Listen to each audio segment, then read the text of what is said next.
Happy Monday, everybody. It's time for another edition of Ask Mike. Courtney Mims alongside Mike Irwin, and we've changed it up a little bit with the set, so maybe you guys won't hate it like you hate our other ones. People like it, people don't. How do you feel about it, Mike? You okay with it? Yeah, whatever. Okay, whatever. We're just whatever today. That's all we're doing. We're going to have some fun with some of these questions today, and the first question is from Blue Canary 822, who asks, I question your strategy of starting every show with a known negative listener. It starts me off in a bad mood and makes me think you care more about controversy than you do your viewers enjoying your show, which makes no sense. Now, this was in response to us starting a show with Mousetown's question, by the way. Yeah, which we often do. And I would just say we don't start it for controversy, but the truth is a lot of times when we do Ask Mike, and I look through all the questions I have, he's asking about the most important thing that went on the week before. He may have a negative take on it, but it's the issue. And if nobody else asked about that, I'm going to put him up there. And he's not always negative either. I mean, we've seen that he's taken a positive position. But here, I would also say this about if you tune in and it's negative and so it just puts you in a bad mood. Grow up. We deal with negative stuff all the time. I mean, in this business, we get people mad at us all the time. All the time. Coaches deal with that. Players deal with that. I did a big segment last week on players that get mad at fans who say negative things about them. And I talked about what my dad always said, which is learn to deal with it. I mean, it comes with the territory. And if you're going to be a fan, you should be able to look at negative opinions and say, okay, I don't agree with that, but it doesn't make me mad. I'm this way. If you're that way, that's good for you, but that's not what I am. What bothers me, and I want to emphasize this, is fans that think, I'm up here, you're down here as a fan because I'm positive, and you're negative, therefore I'm a better fan than you are. What? I mean, you are what you are. If you get mad about something, you should have the need to be able to express that anger. If you're happy all the time, then go around and tell everybody you're happy. It's the glass half full, glass half empty thing that goes on all the time. But in this country, we have so much controversy going on. We've got to learn to deal with each other's differences of opinion without getting mad. Now, sometimes opinions are extreme. I've never known Mousetown to be what I call crossing the line, where he just goes nuts and says something completely unacceptable. It's just an opinion some people wouldn't share. You know, this baseball team can't hit. We're not going to go to the College World Series. And he turned out to be right. He was saying that very, very early on. Well, maybe you don't want to hear that. Maybe you don't agree with it at the time. But what's he supposed to do as a fan if he believes that? Go, well, I don't really think they're going to Omaha, but I don't think I'll say anything about it. I mean, it's just, you can do that if that's how you feel, but that doesn't mean he has to do that. No, and we've also made fun of Mousetown for some of his crazier takes. Yeah. We poked fun at it. We have a good time, answering those questions.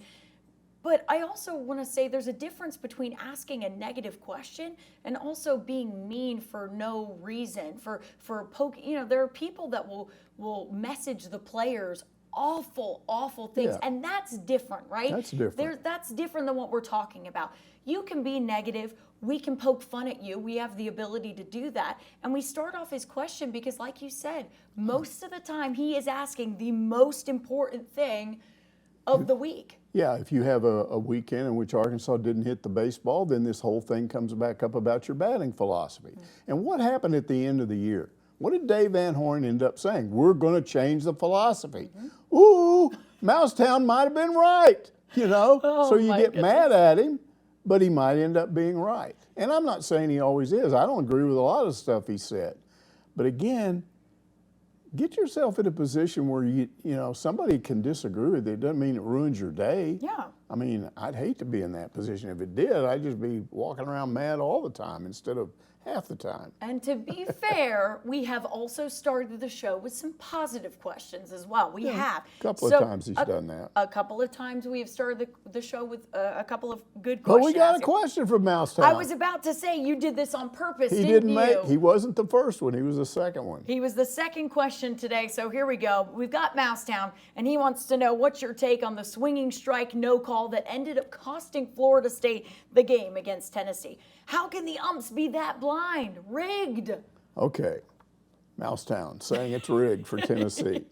Okay, I looked at that over and over and over again. It is my opinion, based on the video evidence, that yes, he swung at the ball. It should have been a strike. He should have been out. And then you wouldn't have had what you ended up with. That doesn't mean it was rigged in favor of Tennessee. And here's why. There's no team that has been to Omaha that many times and has not won like Florida State. It's unbelievable. You don't think that wouldn't be the story of the year in college baseball if Florida State could basically win the College World Series after all the times they've been here and not been able to do it? It would be a huge story. If the people in Omaha, the people that run the College World Series, if the NCAA people actually decided we're going to rig this, which I don't believe that they ever do, I'm not a conspiracy theory guy in that, that's what they would do. They would say, hey, what's the real good story here? They don't even know, what's Tennessee got that they want? Well, to play devil's advocate, can I play devil's advocate Sure. for a second? There could be a storyline with Tennessee too, with being the number one team, having that number There's one curse on them. How long has it been since a number one team has But has do gone we and won it really all? believe that there are people that sit back there and they go, hey, ump, come here. No. We're paying you. Well, that's what Mousetown was saying, rigged. I think it's ridiculous that he would even say that, but yes. Well, that's what some people do, though. They get mad because they see something they didn't like, so it becomes rigged. I mean, there's a lot of people that believe that the SEC was somehow involved in that thing with Auburn several years ago on the backward pass that should have been a fumble. When you spike the ball backwards, it should have been a fumble. And it cost Arkansas the game, cost them the Auburn game. And there are people that believe that was done on purpose. I don't believe it was done on purpose. I just believe the refs blew it. They're human too. They can make blown calls. I've said this all along. How many times do players make mistakes? How many times do coaches make mistakes? Well, is it logical to believe referees and umpires, they're never going to make mistakes? No, they're going to make mistakes. They're not. They're going to screw up too. Absolutely. They're not computers. They're not AI. They are going to make mistakes.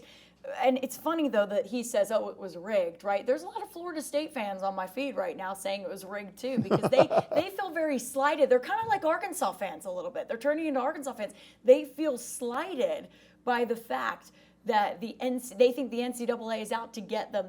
With the college football playoff situation, and now everybody's out to get Florida State. They don't want them winning anything. So I will say that Mousetown might be listening to some Seminoles over there on the social media. Hog Redneck says Arkansas has been to the College World Series 11 times without a title. I doubt that's a record, but who holds the title? Isn't it Florida State, right? It's Florida State. We're just talking about it. Arkansas is actually number 4 on the list. Oh, wow. Yeah, number of times you've been there and haven't won. Arkansas is at 11. They've been there 11 times. They haven't won the College World Series. Okay. There are 2 teams ahead of them that have been 12. 2 teams have been there 12 times and haven't won it. Is North Carolina one of them? Is Yeah, that right? I've got Am it I written right? down here Okay. somewhere. I don't know. I'm I trying wrote it to down. think. I can't remember. Yeah, it was Clemson and North Carolina. Clemson, Okay, North Carolina. I didn't think Clemson, but I said North 12 Carolina. each, and then double that.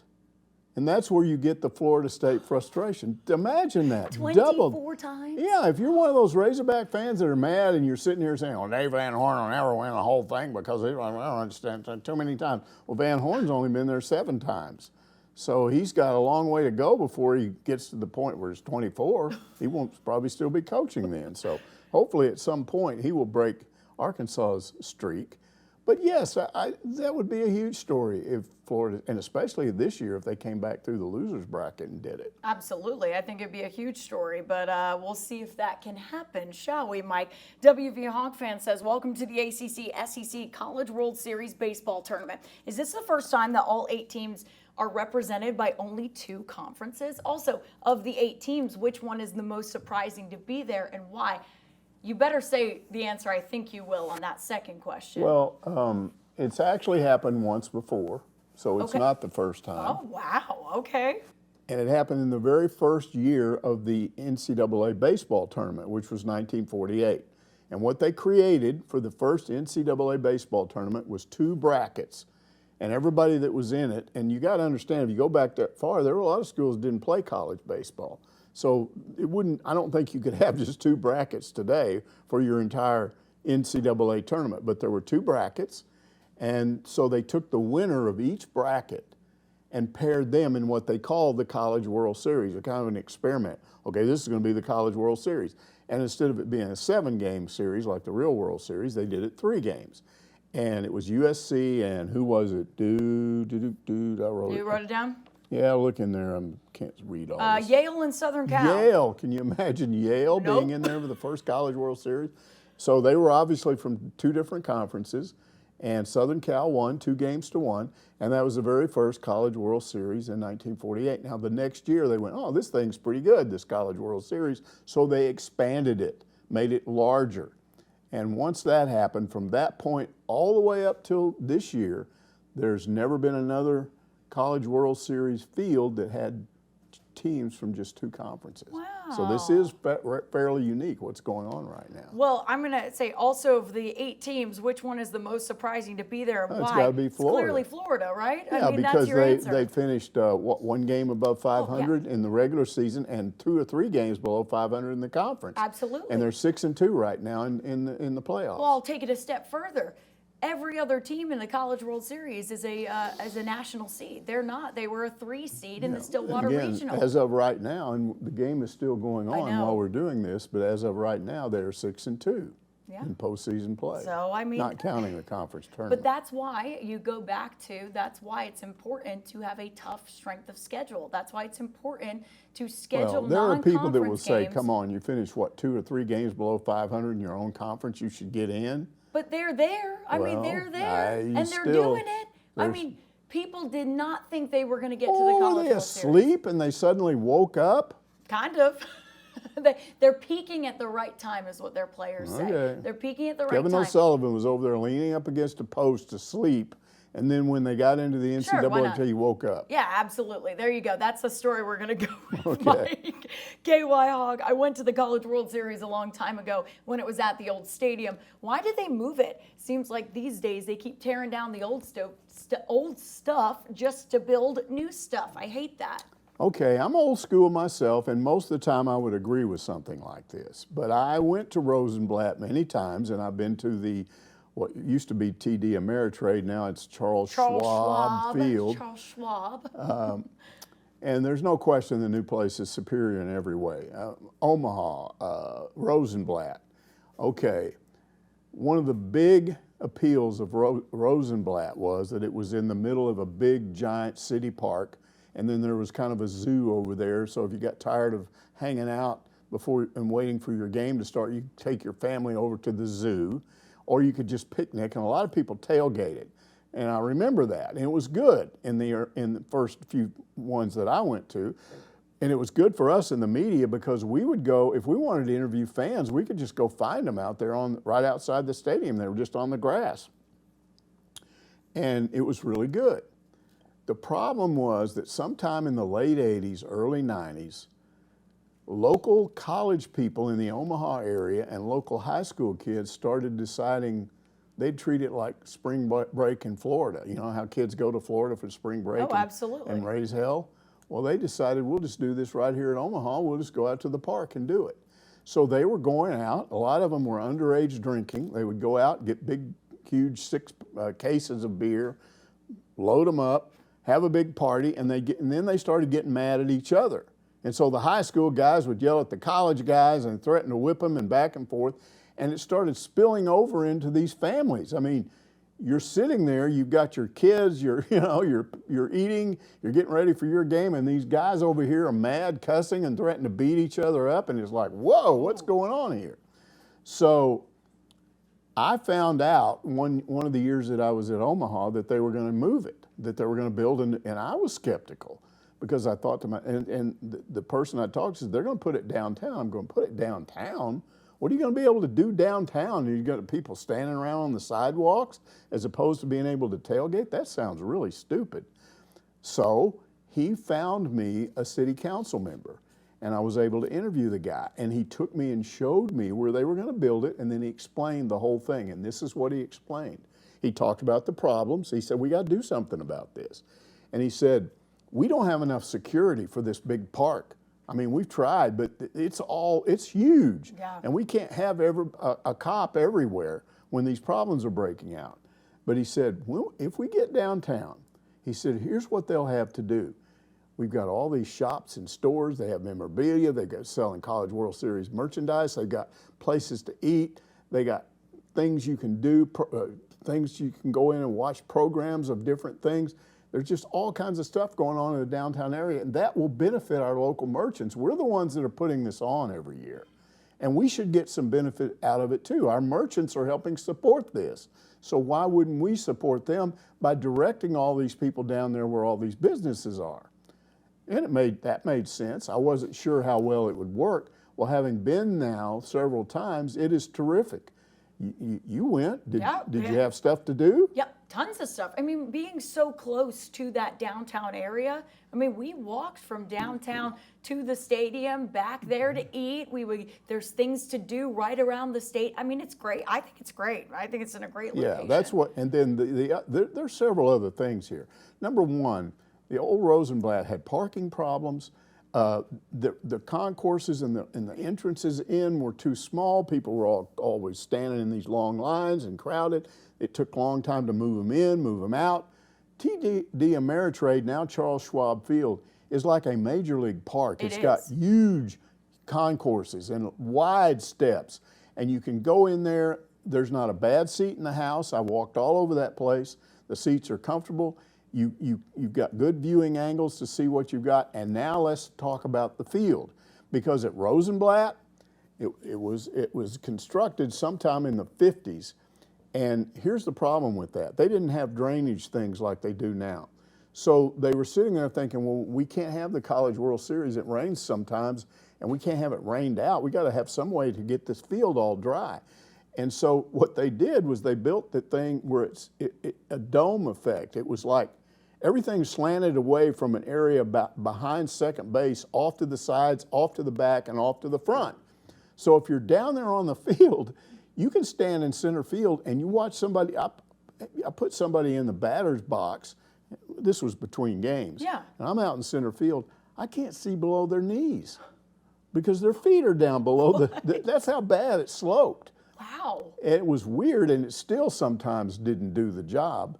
Then let's talk about the fact they didn't have any bullpens, which they didn't, and that's one of the dopiest things in baseball. When you've got guys out there warming up, and they've got to have somebody down there protecting them with a glove so that there's not a line drive off their head, and sometimes that doesn't work. People still have gotten beamed doing that. Yeah. So they've got real honest-to-goodness bullpens, at Charles Schwab Field. And then the drainage. They've got real drainage underneath. That's the way they built that field, with all the proper stuff that you're supposed to have under the grass where it goes down and drains away. And so you don't have to have the weird field the way they have it. And then, I don't want to make a big deal out of this. This is just the media. But the media, I mean, at Rosenblatt, It's amazing. the press box, you got in this elevator, and it was one of those, it was almost like a crank, like somebody was cranking it up. And you were just going up one floor up to the press box, and it took forever. Then you were up on this giant walkway where you could look over and see down. If you didn't know what you were doing, you might fall over the edge of it. And then you came up to this thing, and they had all your press stuff, and you had to do that. And then you go into this thing, and there's no room in there. And so the new one is just monstrous. I mean, you go in, you go up, they got room for everybody. Then there was the media workroom at Old Rosenblatt. Oh my goodness. They had a place where you did press conferences, but you also had to work there. And I've been in there before trying to work doing for my game, the game I was covering, when you had people in there for the next game doing their press conference, and you're trying to in there, and there's up there doing a press conference. Well, now they don't do that. You got a big media workroom, and then across the hall is where the press conferences are. Also, the other one was real square, so everybody was kind of looking. This one is elongated. Yeah. So people you don't have a lot of people around you, just the people next to you, and then it kind of goes off in the distance. So it's just a much better work environment. When they built this thing, they talked to a lot of people and they got it right.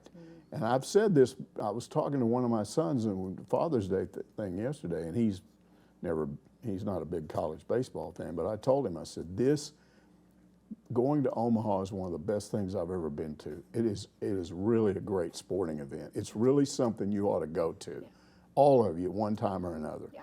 And that includes the whole thing, downtown Omaha, the way the thing is done, the games, everything. Yeah, I agree completely. Just coming back from there and people will go even if their teams aren't in it. I mean, look at LSU fans. I was laughing the other week on this show when an LSU fan commented and said, if we don't even get to Omaha this year, we'll still show up. And they weren't kidding. Yeah. There's like 50 LSU fans just hanging out there. Their team isn't even in it, and they are there. I mean, people. It is a fun trip. It is. It really is. And I completely agree with you. I never got to see Rosenblatt, but I sure do enjoy Charles Schwab Field or whatever they call it. Rosenblatt. Yeah, I can tell. I can tell, Mike. Armand Abbey says, you said some good stuff about Vitello last week. You almost had me liking him. Then he went bonkers over a balk call that was clearly a balk.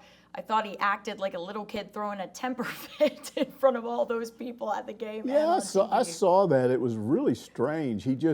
They had the balk, and it was a balk. They showed the replay. It sure looked like a balk to me. But he just exploded out of the dugout, and I thought he was going to approach one of the umps, maybe the third base ump, maybe the guy behind home plate, whoever. He came out and just started walking up the third base line from home plate, walking up, just yelling at no one in particular. He was just yelling, like in air, like he was just yelling people, but he was doing it right in front of his own team's dugout. And I was talking to this guy that's kind of a Tennessee fan, and he'd seen that, and he said, well, he was just trying to fire up his players. And they won the game, so I guess it worked. Razor Alex 88, speaking of people yelling, here's hoping that A&M gets taken out of the College World Series. Heard some Aggie fans were messing with UF coaching staff and subsequently got removed. It's kind of crazy how opposing fans can get that close to the opposing team's dugout. Yeah, some of the reaction initially when that happened from people that didn't know what was going on, it was more like typical stupid Aggies. Look at them, they don't know how to act in public. This is one time I'm going to defend Aggies. I have a lot of fun laughing about Aggies' dumb traditions and the goofy things they do. But to me, this wasn't A&M. This was just two fans that were nuts. We won't get into what they did other than the fact that they were making light of a situation in which a former Florida bat boy died. And they were saying things about it that referred to that, and it was totally inappropriate. And you ask yourself, this is what I ask myself. Okay, let's say I'm an A&M fan. I love the Aggies, and what have we been waiting for over and over and over again? Go to the College World Series and win a national championship. Aggies have been trying to win a national championship in something since Bear Bryant. You know, we'll win at football, we'll win at baseball, we'll win at basketball, we'll win something. So they want to win so bad. So you got your little expensive Aggie polo, which they did, which they probably bought somewhere there. And they've come all the way up there, and they've got seats, and they're in the stadium, and they're going to watch their team. Guess what happened? They won. They won, you saw it. I was there. Yeah, I was there. It was late at night. They won on a dramatic catch and that ended the game at the wall. So guess what? They didn't see it. How stupid is that to go all the way up there and want to see it, and then you go do something dumb like yelling into their dugout something. This wasn't just, you guys stink. This was an over-the-top, inappropriate thing that was so bad security got called, and they stopped the game and escorted these guys out. And even as they went out, they were trying to get into it with Florida fans who were waving by them. They were trying to get into it. As someone who was there and witnessed the situation, they were trying to get into it with fellow Aggie fans that were telling them that what they did was inappropriate. So again, what that shows me is that every once in a while, somebody comes along that their brain doesn't work right. because it's important for you to see the game. That's why you came there, but you're going to get yourself kicked out? Well, they're not going to see any more College World Probably Series games. not, and no, they may end up. They're not. The Omaha police came out and said they are banned for life. And my guess is they'll be banned from Aggie games. I would hope so. The Aggies haven't come out and said anything. I know their coach apologized. But what they need to do is apologize if they ever want to go to another Aggie sporting event. Yeah, I don't know. There are things that happen sometimes that make you just scratch your head. Why would you do that? Did your brain just, and look, the first thing I thought was, okay, they were drunk. Well, I watched them walk out and they were walking fine. They walked right by me and they did not seem drunk. I will say that. They did not. Now, maybe they were and they were just good at hiding it, but they did not seem drunk based on how coherently they were talking to the police officers. Something has to happen to your brain for you to do that. Again, you're there to watch your team. Why would you do something that would get you kicked out where you can't watch your team? Well, get you kicked out to the point of not even just kicked out. I've seen fans get kicked out of games all the time. They are now banned for life. That is the gravitas of the situation. What if A&M goes back to 5 straight College World Series and wins 3 national championships? They can't go. You're not going to be there for any of it. And it got so bad to where the people in our section were apologizing to everyone in the section for saying, that is not all of Texas A&M fans. We are so sorry that you had to watch that. We are so sorry. They felt personally responsible for the actions of 2, and I don't even want to call them fans because I don't even think they were true fans at that point. If there were 3 of them, we could call them Larry, Curly, and Mo, but there were just 2. There were just 2, and honestly, I really hope they do get banned for life from Texas A&M sporting events because they made enemies of their own fan base. Let me just tell you that. Eddie Lynn asked, did you see the foul ball that dropped behind first base in the Virginia-North Carolina game? It was a replay of the foul ball that cost Arkansas the College World Series title in 2018. Didn't they show it as well? I don't know if they showed that one, but it was the same thing. And guess what? The difference is there were only 2 players involved in this one. You had a right fielder and a first baseman. The second baseman wasn't there like it was in the Arkansas situation. So you just had 2 guys, and guess what? They dropped it. The same thing. And here's what I would say about that. That part of the field, unless you've played baseball, you don't understand how that can happen. It can happen very easily. You've got the crowd, they're making noise. The guy in right field may have called him off, but he didn't hear it. Or maybe you didn't notice him there. There's just so many things that can happen in that situation. And so what I'm saying is, the next time if you're a Razorback fan and you want to start going off on those guys back in 2018, because most people know who their names are, and they bring it up and they go out to restaurants and they're drinking, and I've heard it. They start talking about it again. Next time you do that, why don't you stop and think about they weren't just being goobers. That wasn't just a stupid play. That was a very difficult thing that happens a lot. And this was a good example of it. And I think that I really want to say that they did a callback to, maybe it wasn't that game, but I think they've shown it at least once in this. When I saw this one happen, as it was developing, I thought, now they're going to get this one right because there was just 2 guys. Nope. Boink, hit the ground, and it was like, safe. Yeah. Oh my gosh. It's too much PTSD though. It's a little too much PTSD. I know you say it's different, but I know Arkansas fans were watching that game and going, oh no, oh no. I don't know what they were reacting to. I remember what I was thinking was they're going to get this right? And they didn't. Yeah. And there was just 2 of them. Pig's Feet says, Arkansas high schools have been producing a fair number of D1 basketball players over the past 10 years.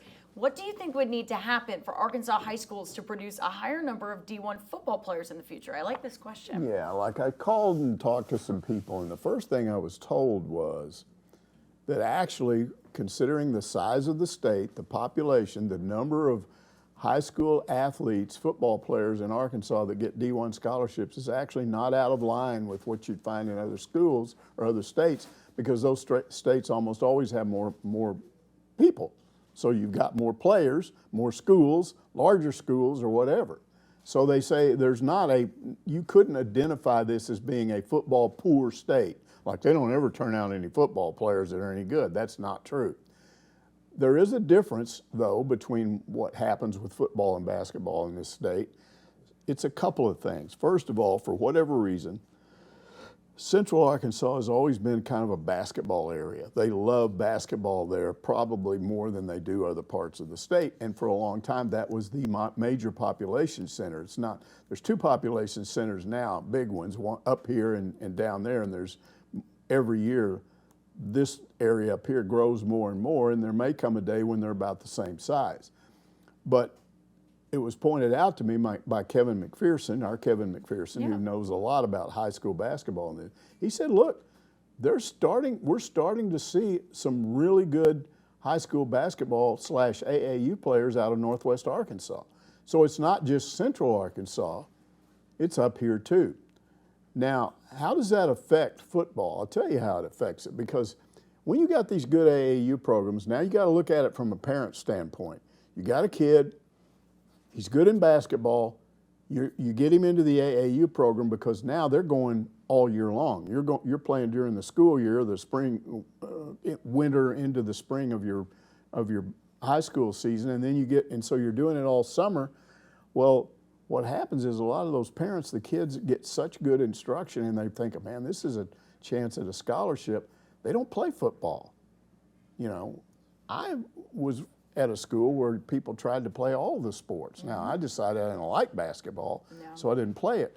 But there was a time in this country when I think in a typical high school, a really good athlete would participate in all sports. That's not true anymore. Yeah, well, it comes down to money. They're being identified earlier, and if you've got a kid that can play basketball, guess who makes more money professionally? Who makes more money? A basketball, an NBA player or a Major League Baseball player? Who makes more money? Probably an NBA player. Of course, because there's fewer guys, so more money's available to them. But there's also fewer guys, so you have less chance of getting drafted and making it. That's true, but what I'm telling you is when parents start looking at that, they say that's the real money is in the NBA.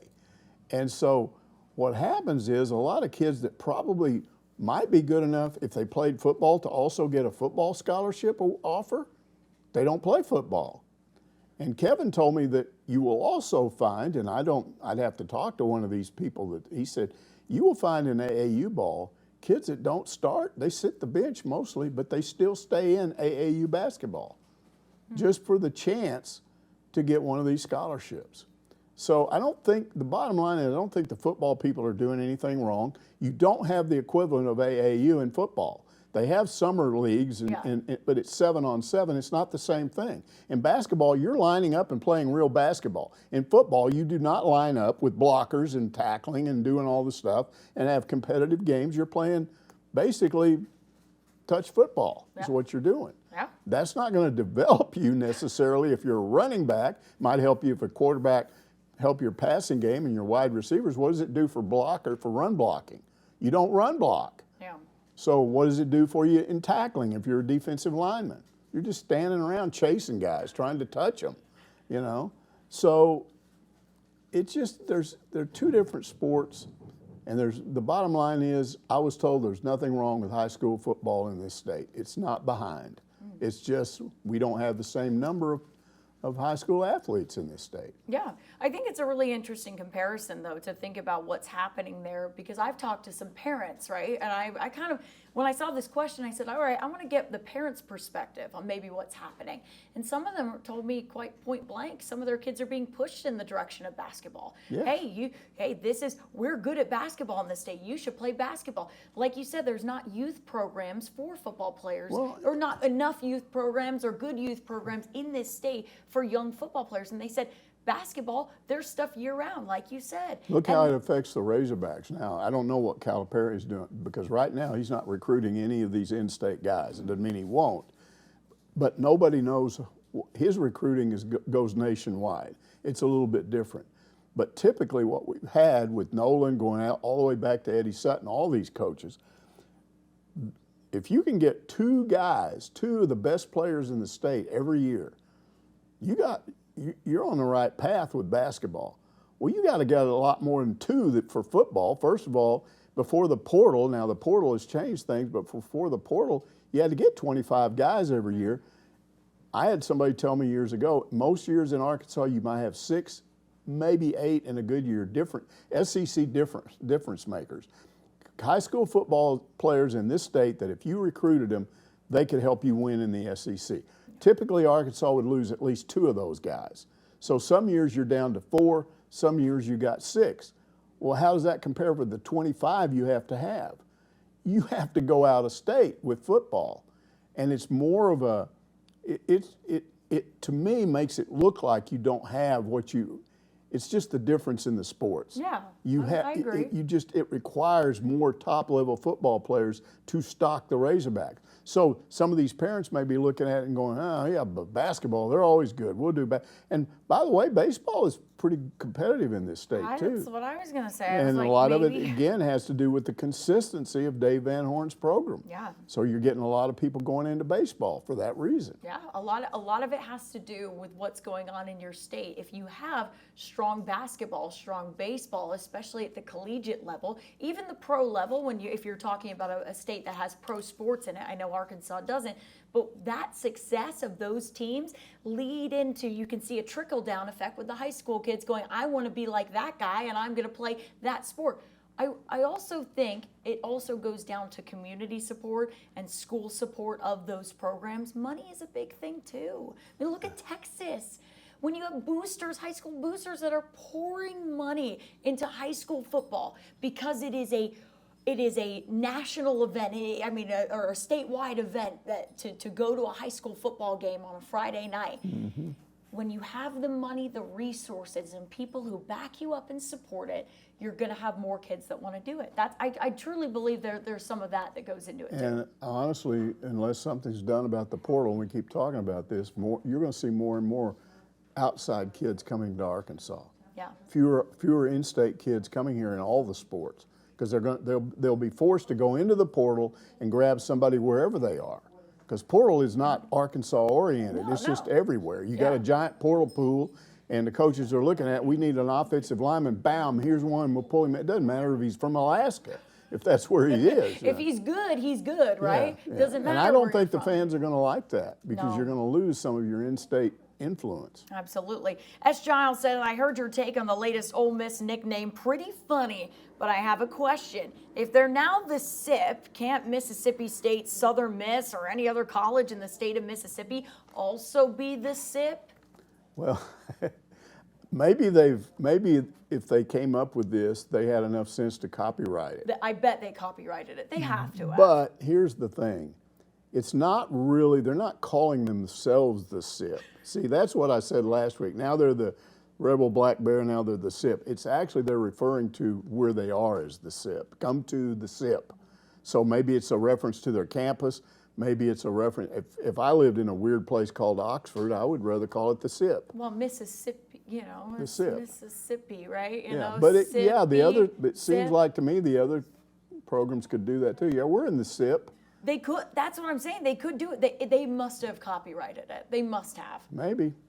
If they didn't, if they want to have it, they better do it. I would. Otherwise, I might be stealing it just to say, hey, look at us. We can steal it too. Since I don't think there's anything. I mean, maybe I'm wrong. Maybe a Rebel fan could tell me. Yeah, we could do is come to the Ark. Come to the Noah's Ark? Yeah, come to the Ark. We've got the Ark up here. When everything goes crazy, we're going to have the Ark, and it'll save you. Oh, I like that. I kind of like that. Hog Wild in Mizzou asks, do you think that the 3 opposing SEC coaches, sorry, I'll read it again. Hog Wild in Mizzou says, do you think that 3 opposing SEC coaches said bad things about Sam Pittman anonymously, or did Lindy Sports Magazine make that up?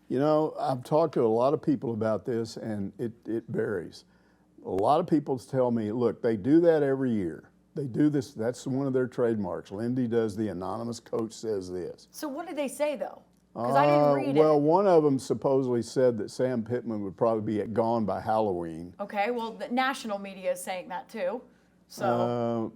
And some Arkansas fans are saying that.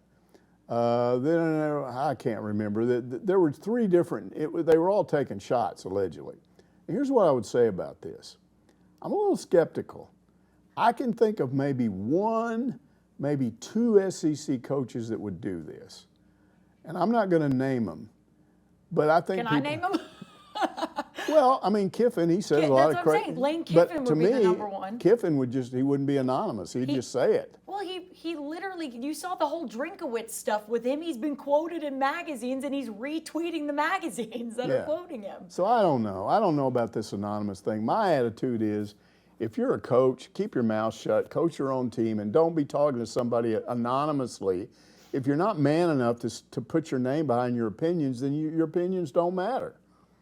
Yeah, I mean, I just think that you would be worried about it getting back to you if you do want to be anonymous with that. If you're worried, it's gonna I feel like you'd be worried that someone would find it out. Do they tape it while you do? It's probably over the phone. What if they tape it and then it leaks out? That's what I would be worried about. I'd be totally worried about somebody finding out it was me and it coming out that it was me, especially if I wanted to remain anonymous. Here's what I will say about this. It is true that what probably happened was Lindy went, oh, yeah, look at all this social media stuff. Yeah, let's just say a coach said it. Because whatever these three coaches said, Arkansas fans have said on social media ever since the end of last year. They continue to say it right now. There's been a push of stories lately about recruiting. And I just got through talking to Otis about Arkansas's recruiting. And because there's a complaint that they're getting too many 3-stars. And he said virtually every one of these 3-stars is like 1 point below a 4-star. And if you go look at who's been recruiting these guys, it's other SEC schools. So their recruiting is going well. But the other thing is, Sam Pittman said 2 or 3 years ago, and I think he's followed up on it, right until they change the way the portal's done, it's going to take precedence over high school recruiting. That's where his emphasis is. And he did his work last year after the last game, all the way up going into the spring. They restocked. They've got an entirely new offensive line. Well, almost. Yeah. One guy back, and they've got depth there, and they brought in a lot of newcomers. They've got a new quarterback. But most importantly, they've got a new offensive coordinator. Again, there's a guy that's an insider. He's a parent. And he supposedly was talking about some of the problems that went on last year and about whose fault was it. Was it KJ Jefferson having all the money? Was it the offensive lineman being terrible? What really was the source of most of the problems last year? And you know what he said? What? He said it was the offensive coordinator.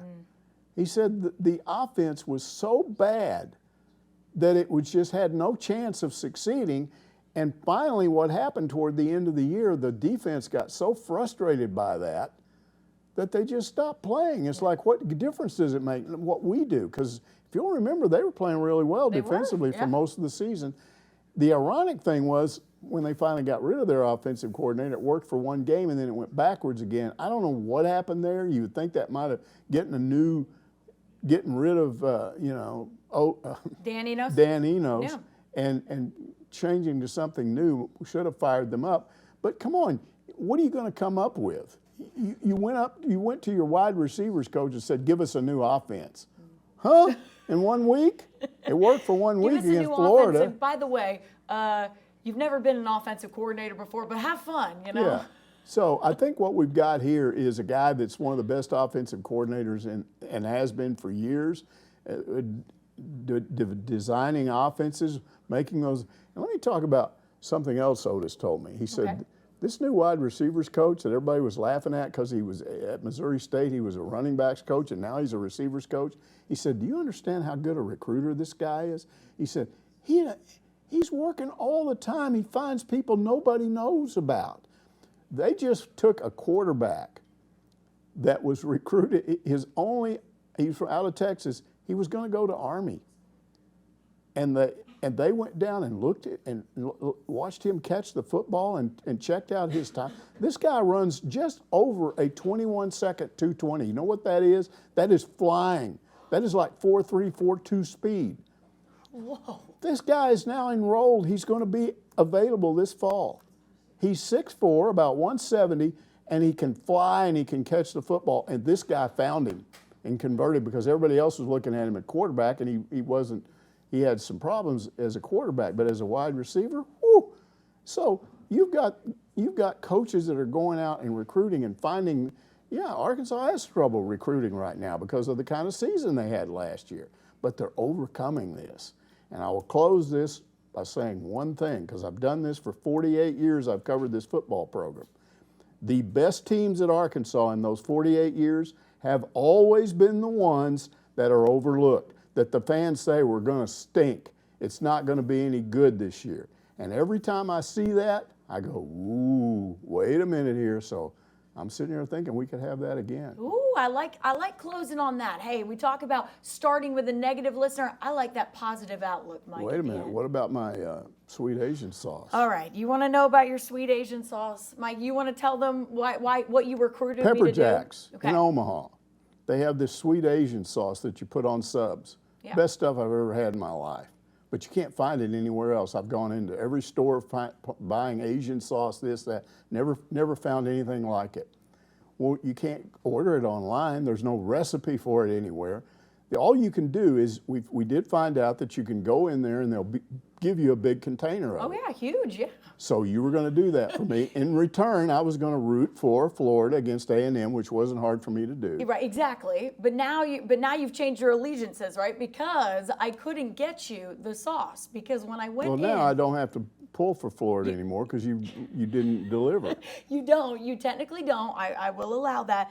But the reason why, because this is really funny, Mike, the reason why I couldn't get you that sauce, I went to one location in Omaha. They told me, sorry, we're out of it. So I go, no problem. Can't be out of it at every Pepper Jack's, right? I go to the next Pepper Jack's location, which wasn't in Omaha, was outside of Kansas City.